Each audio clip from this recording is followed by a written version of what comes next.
Bonjour très chers développeurs et bienvenue dans ce cours de TypeScript pour les développeurs JavaScript. Alors, qu'est-ce que c'est TypeScript? TypeScript n'est qu'un surensemble de JavaScript. TypeScript vient ajouter du typage statique à JavaScript. En d'autres termes, TypeScript, c'est un langage de programmation JavaScript avec la prise en charge des typages de variables. Donc, TypeScript a été créé en 2012 par Microsoft et il est maintenu par Microsoft et une communauté de développeurs open source. Pourquoi la notion de type en JavaScript? D'abord, ce que TypeScript vient ajouter au langage de programmation JavaScript, c'est l'amélioration de la qualité et la lisibilité du code. Car les fonctionnalités introduites par TypeScript aident à détecter les erreurs très tôt, avant même la compilation ou l'exécution du programme. Et cela améliore l'écriture du code et facilite la collaboration, car l'approche plus structurée de TypeScript rend la création des applications web de grande envergure évoluant à grande échelle très possible et facile. Et c'est ce qui fait de TypeScript les choix populaires et indispensables pour les entreprises, les startups et les développeurs autonomes qui recherchent une meilleure maintenabilité et fiabilité. Alors dans ce cours, on va commencer par voir comment faire la déclaration et l'affectation des variables des types de base et des types introduits par TypeScript. Et après ça, on va voir comment utiliser les interfaces et les types alias. Nous verrons aussi comment utiliser les fonctions avec les types de données ou les variables typées. Et nous verrons comment est-ce qu'on va prendre avantage du type générique pour modulariser les types de variables de nos codes.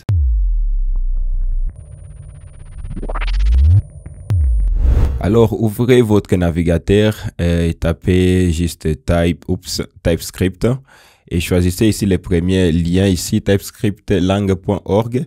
Ok, vous allez tomber sur la page officielle de TypeScript. Vous pouvez cliquer ici sur Essayer TypeScript. Vous pouvez juste l'essayer sur votre navigateur directement, mais nous, on va l'installer localement sur notre ordinateur.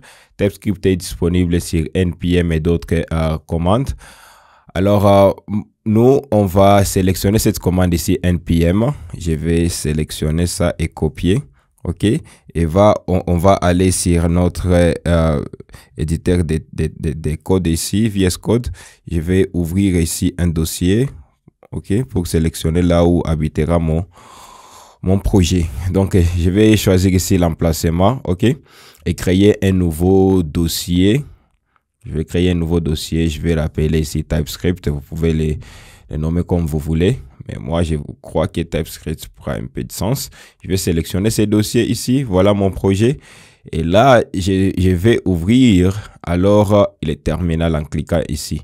J'ai un nouveau terminal. Je vais coller ici cette commande npm install-g TypeScript pour installer le compilateur TypeScript. OK, ça va prendre un moment. Et dans quelques secondes ici, on a le compilateur installé. Et pour vérifier cela, je peux taper alors la commande ts. OK. Je peux alors taper ici la commande ts suivi de l'option ici -v ou version pour regarder quelle version qui a été installée. Pour moi, c'est 5.5.4. OK. Après cela, je vais initialiser ici mon projet avec la commande ts-init. OK. Et cela va nous générer un fichier de configuration. Et ce fichier de configuration comprend ici des différentes options de notre compilateur. Et on va alors procéder par créer quelques dossiers. J'aurai besoin d'un dossier src, le dossier qui va contenir le code de TypeScript. OK, et j'aurai besoin aussi, en dehors de ces dossiers, j'aurai aussi besoin d'un autre dossier appelé dist. On appelle souvent dist pour dire distribution ou public. Ça sera alors là où habitera output de nos codes de TypeScript. Alors, sur la partie configuration, on doit renseigner alors nos deux dossiers pour que ça puisse être pris en compte par notre compilateur. Donc, je vais ici renseigner ici les dossiers output. C'est les dossiers ici dist. OK. C'est là où le compilateur va renseigner ici le code de JavaScript qui sera compilé par TypeScript. Et on va aussi renseigner alors notre source ici. Notre source du code de TypeScript. Donc, je cherche ici option root dir. Où est-il? Root. Yes. But, c'est pas. Ok, je viens de les trouver. Alors, je vais commenter ça. Je vais alors renseigner SRC, notre dossier ici. Ce sera notre dossier input. Et après ça, je vais tout enregistrer. Ok, je vais tout enregistrer. Et je vais partir sur le dossier ici, c'est SRC pour créer mon premier fichier TypeScript. Donc, le nom, ça sera index. Index suivi par point et l'extension ici de ce dossier c'était S pour dire TypeScript. OK. Et là, je vais juste afficher les messages à travers ici à console.log, c'est du code JavaScript. Notez que tout code valide de JavaScript, c'est un code valide TypeScript. Donc, je vais mettre ici un message bonjour le monde. OK. Mais vu que le navigateur ne comprend que du code de JavaScript, donc on va compiler ce code ici, TypeScript ici en JavaScript. Et comment? Donc, je vais revenir, OK, je vais d'abord enregistrer, OK? Et je vais venir ici sur le terminal et taper la commande ici, tsc. Cette commande va alors compiler notre code ici à TypeScript en JavaScript. Je peux ajouter aussi l'option ici, --watch, mais on va y revenir. Pour le moment, exécutons seulement notre commande ici, ts, OK? Ce qui s'est passé est que dans notre dossier ici, dist, le compilateur nous a généré directement le code ici JavaScript. Alors, on peut créer alors un fichier HTML, OK? On peut créer alors notre fichier HTML pour lier ici notre code de JavaScript. Et dans notre document HTML, je peux générer ici du code ici pour structurer ici un document HTML.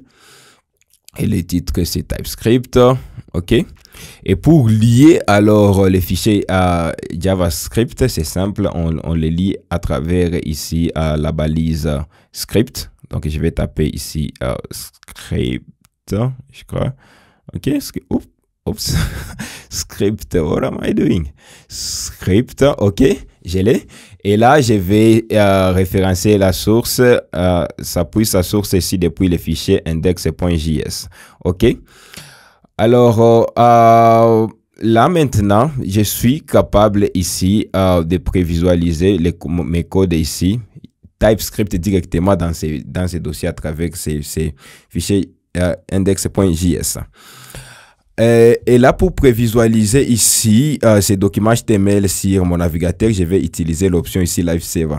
Lifesaver, c'est quoi? OK. Lifesaver, c'est une extension. Je peux partir ici sur les extensions et chercher ici Lifesaver. Vous pouvez chercher ça. Il faut être connecté sur Internet, bien sûr. Et là, vous pouvez installer ici cette extension. Qui fait cette extension ici? Cette extension prévisualise ici les modifications de vos codes ici HTML directement sur votre navigateur. Ok, donc on va repartir ici sur notre dossier et là je vais cliquer ici, clic droit et je vais choisir ici ouvrir avec Lifesaver. Et directement mon projet sera visualisé sur le navigateur. Donc, laisse-moi ici afficher ça side by side. Et là, OK.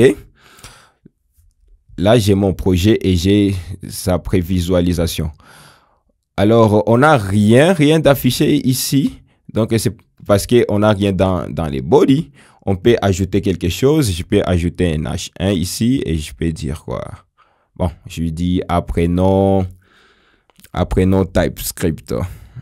Apprenons TypeScript. OK? Et là, vous pouvez voir, c'est prévisualisé en temps réel grâce à Livesaver. OK?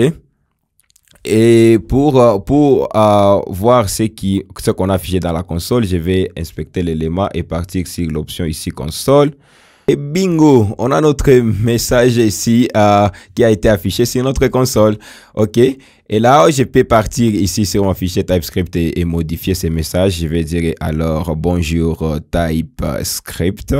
OK. Je vais dire bonjour TypeScript developers. Oups, non, je crois que bon. Developers, OK. Et là, il doit falloir enregistrer des modifications. Donc, je vais faire CTRL-S. Et là, rien ne se passe, OK? D'où il va nous falloir encore recompiler ici notre code ici en JavaScript. Donc, on fait alors ici TS. Et maintenant, je vais ajouter ici l'option Watch pour observer les modifications en temps réel, OK? Et là, maintenant, on a ici bonjour TypeScript Developers, OK? Et si je change ici quelque chose, je vais dire ici bonjour les développeurs. Je vais dire bonjour les développeurs TypeScript. OK? TypeScript. Et quand je fais CTRL-S, ça va changer en temps réel parce qu'on a ajouté ici l'option -- watch qui est en train d'observer les modifications en temps réel. OK? Et là, très chers développeurs, je crois qu'on a bien réussi à configurer un projet ici, TypeScript. Et dans les prochains épisodes, on va voir ici des notions avancées, alors des notions liées qu'à TypeScript. Donc, c'est tout vraiment pour cet épisode. Et je vous dis, portez-vous bien au prochain épisode.